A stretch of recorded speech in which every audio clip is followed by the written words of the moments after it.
नमस्कार, आप देख रहे हैं इंडिया डे टीवी। मैं हूं आपके साथ भावना रावत। महान क्रांतिकारी शहीद चंद्रशेखर आजाद का जन्मदिन समारोह समाजवादी पार्टी के जिला महासचिव गाजियाबाद वीरेंद्र यादव एडवोकेट के नेतृत्व में सद्भाव भाईचारा दिवस के रूप में ज्ञानपीठ केंद्र जीटी रोड साहिबाबाद के प्रांगण में मनाया गया। कार्यक्रम की अध्यक्षता समाजवादी पार्टी के वरिष्ठ नेता बाबू सिंह आर्य, पूर्व पार्षद नगर निगम ने, आयोजन इंजीनियर धीरेन्द्र यादव ने, संचालन संजू शर्मा जिला उपाध्यक्ष महिला सभा ने किया। समाजवादी पार्टी के वरिष्ठ नेता राज्य कार्यकारिणी सदस्य उत्तर प्रदेश रामदुलार यादव कार्यक्रम में शामिल रहे। कार्यक्रम को संबोधित करते हुए जिला महासचिव वीरेंद्र यादव एडवोकेट ने कहा कि निर्भीकता की प्रतिमूर्ति चंद्रशेखर आजाद 14 वर्ष की अवस्था में ही असहयोग आंदोलन में गिरफ्तार हुए। उस मुकदमे की सुनवाई में उन्हें 15 कोड़े मारने की सजा हुई। वह बेहोश हो गए लेकिन विचलित नहीं हुए। भारत माता की जय, महात्मा गांधी की जय का उद्घोष करते रहे। हिंदुस्तान सोशलिस्ट रिपब्लिकेशन एसोसिएशन के प्रमुख करता धरता रहे। क्रांतिकारियों का मकसद भारत के केवल ब्रिटिश शासन से मुक्त कराना ही नहीं था, बल्कि शोषण विहीन, समता संपन्नता युक्त भारत बनाना था। चंद्रशेखर आजाद हर तरह से शोषण के विरोधी थे। कमजोर वर्गों की सेवा इनका मकसद था। रामदुलार यादव ने कहा कि देश की आजादी में हजारों दीवानों ने प्राण न्यौछावर कर दिए। उन क्रांतिकारियों ने अपने लहू से देश को स्वतंत्र करवाया। उनका उद्देश्य था कि देश जब आजाद हो जाएगा तो शासन भारतवासियों के हाथ में होगा। यहाँ समता, समानता, न्याय और बंधुत्व की भावना होगी, जिससे पाखंड का विनाश होगा। मानव धर्म सर्वोपरि होगा। लेकिन आज उन क्रांतिकारियों के सपनों का भारत हम नहीं बना पाए। यहाँ अशिक्षा, गरीबी, असमानता, शोषण, नफरत का वातावरण है। वैश्विक महामारी कोरोना ने देश में बेरोजगारी, बेकारी का उजागर कर दिया। सरकार जनता की आवश्यकता की पूर्ति भी नहीं कर पाई। लोकतंत्र को कमजोर करने की पूरी साजिश है। आप देख रहे हैं गाजियाबाद से अजय रावत की रिपोर्ट। देखते रहें इंडिया डे टीवी। आज जो कार्यक्रम आयोजित किया, क्या कार्यक्रम आयोजित किया, किस उपलक्ष्य में किया गया है? आज मैं आप लोगों का धन्यवाद करते हुए बताना चाहता हूं, शहीद चंद्रशेखर आज़ाद जी का 23 जुलाई 1906 को जन्म हुआ था।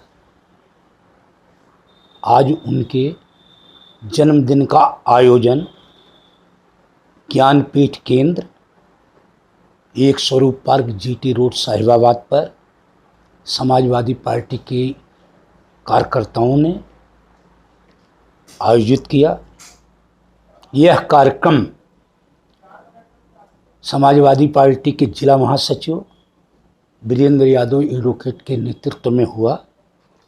इस कार्यक्रम की अध्यक्षता समाजवादी पार्टी के वरिष्ठ नेता बाबू सिंह आर्य जी ने किया, जो पूर्व पार्षद नगर निगम गाजियाबाद हैं, और इन्होंने बहुत अच्छा यहाँ पर वक्तव्य दिया। मैं इस कार्यक्रम में सारी महिला विंग भी आई, समाजवादी पार्टी की। जिला उपाध्यक्ष संजू शर्मा, महिला उत्थान संस्था के राष्ट्रीय अध्यक्ष बिंदु राय ने अपना गीत प्रस्तुत किया। रहमत मियाँ ने गीत प्रस्तुत किया। सभी लोग इस कार्यक्रम में आए और यह कार्यक्रम सद्भाव और भाईचारा दिवस के रूप में मनाया गया। हमेशा देखा जाता है बाबू जी कि जो बलिदान वो है हमारे देश में, उनकी मूर्तियों पर जो है फूल माला तो लोग चढ़ा देते हैं, मगर अंदर से उनकी विचारधारा को मानने को तैयार नहीं है। उसके बारे में देश को क्या संदेश देना चाहिए? ऐसा कि ये विडंबना है कि जो इतिहास लिखने वाले थे,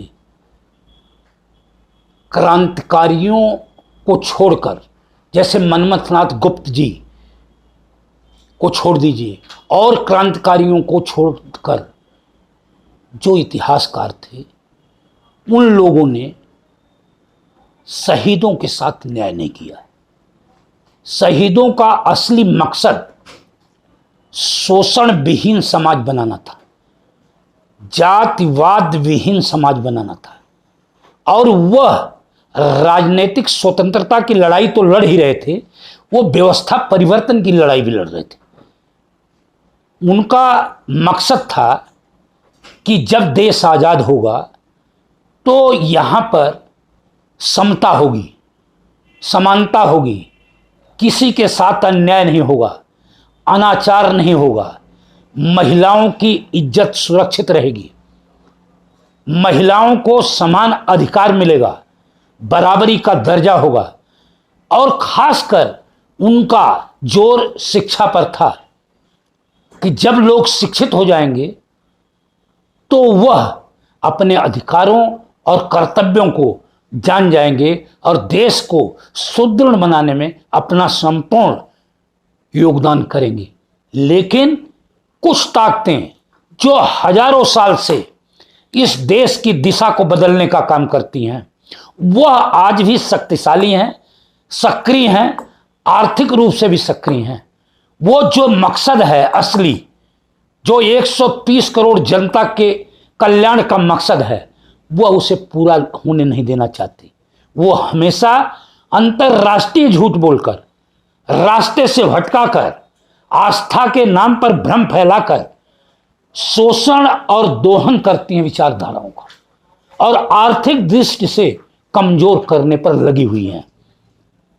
हमारा जो क्रांतिकारी और वीर बलिदानी हैं और लाखों लाखों स्वतंत्रता सेनानी हैं, जिन्होंने अपने खून से भारत माँ को स्वतंत्र कराया, खून से सींचा है, उनको श्रद्धांजलि देते हुए मैं इतना ही कहना चाहता हूं कि आज उनके जो मकसद था वह पूरा नहीं हो रहा है।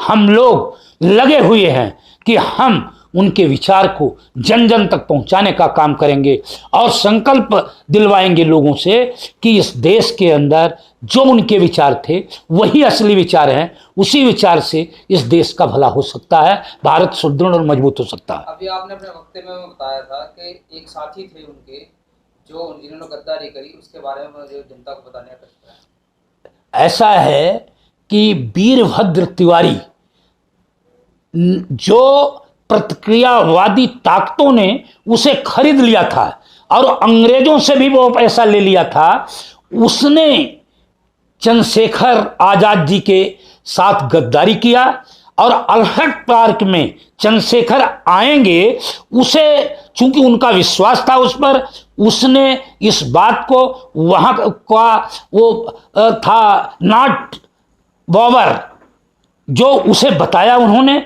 और पूरी फौज ब्रिटिश गवर्नमेंट की उसको घेर लिया। उसकी गद्दारी के कारण चंद्रशेखर आजाद जी वहां घिर गए और वो शहीद हो गए। लेकिन अंग्रेजों की गोलियों से शहीद नहीं हुए, अपनी गोली से शहीद हुए। वो हमेशा आजाद ही रहे, आजाद ही पैदा हुए और आजाद ही शहीद हुए। वो कभी किसी की गिरफ्त में नहीं आए। आज सबको पता है कि 23 जुलाई है और महान शहीद चंद्रशेखर आज़ाद जी की जयंती है। उसी के उपलक्ष्य में ये कार्यक्रम यहाँ किया गया। बहुत ही शानदार कार्यक्रम था और इस कार्यक्रम के संयोजक समाजवादी नेता आदरणीय रामदुलार यादव जी थे। सब लोगों ने बहुत अच्छा वक्तव्य रखा है, सबने अच्छी बातें कही हैं। मैं तो केवल इतना ही कहना चाहता हूँ कि पहले ये सपना था कि शहीदों की चिताओं पर लगेंगे हर वर्ष मेले, शहीदों की चिताओं पर लगेंगे हर वर्ष मेले और वतन पर मरने वालों का आखिरी बाकी निशा होगा। लेकिन वो हो नहीं पाया। अब क्या हुआ है कि उनकी तुरबत पर न एक दिया, उनकी तुरबत पर न एक दिया, जिनके खून से जलते थे चिरागे वतन, मकबरे जगमगा रहे उनके, जो बेचा करते थे शहीदों के कफन।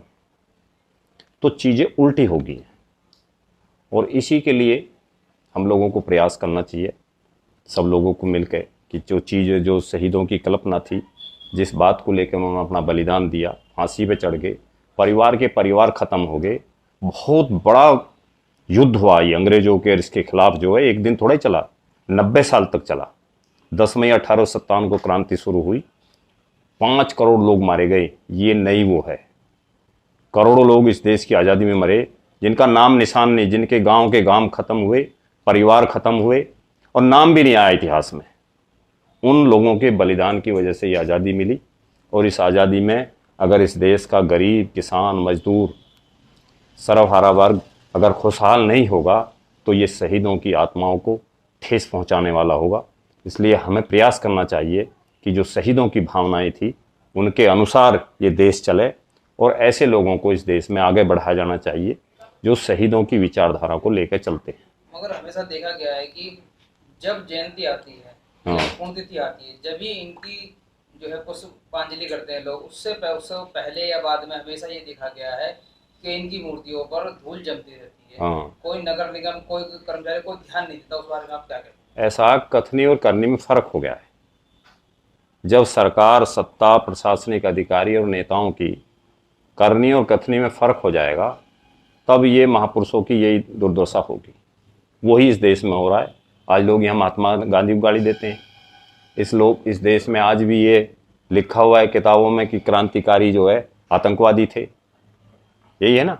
आज भी जिन लोगों ने इस देश की आज़ादी की लड़ाई लड़ी, उन जातियों पे आज भी क्रिमिनल एक्ट लगा हुआ है। जरायन पेशा जो अंग्रेज लिख के गए थे, वो भी दर्जनों जातियां इस देश में ऐसी हैं आज भी जिनको अंग्रेजों ने जरायन पेशा और क्रिमिनल घोषित कर दिया था।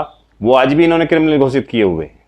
तो जब करनी और कथनी में फर्क हो जाएगा सत्ताधारी लोगों के, तो यही हाल होगा जो इस देश में हो रहा है। क्योंकि वो एहसान ही नहीं मान रहे कि देश, जिन्होंने बलिदान किया अपना, जिन्होंने सब कुछ सुहा कर दिया, उन लोगों की कृपा से हम लोग आज़ाद हैं। आज हम लोग अगर खुली सांस ले रहे हैं, जो लोग गुलामी के टाइम में थे उन्हें पता रहा था ना। अभी भाई वीरेंद्र जी कह रहे थे कि 1 साल कोरोना में बंद रहना पड़ा है, तो सबको पता चल गया। और जब हजारों साल की गुलामी रही तो किस तरह से जिए होंगे, किस तरह से ये सब हुआ होगा। उस सब से निकल के आज जिस तरह से हम बैठ के वार्ता कर रहे हैं, सभाएं कर रहे हैं, ऐसे अंग्रेजी काल में ऐसी छूट नहीं थी। जो लोग उनके खिलाफ लड़ते थे, अंग्रेज के खिलाफ, सत्ता के खिलाफ लड़ने का मतलब है बर्बादी। जो लड़ेगा वो बर्बाद होगा, उसका घर बर्बाद होगा, उसके रिश्तेदार बर्बाद होंगे और उनका नामो निशान मिट जाएगा।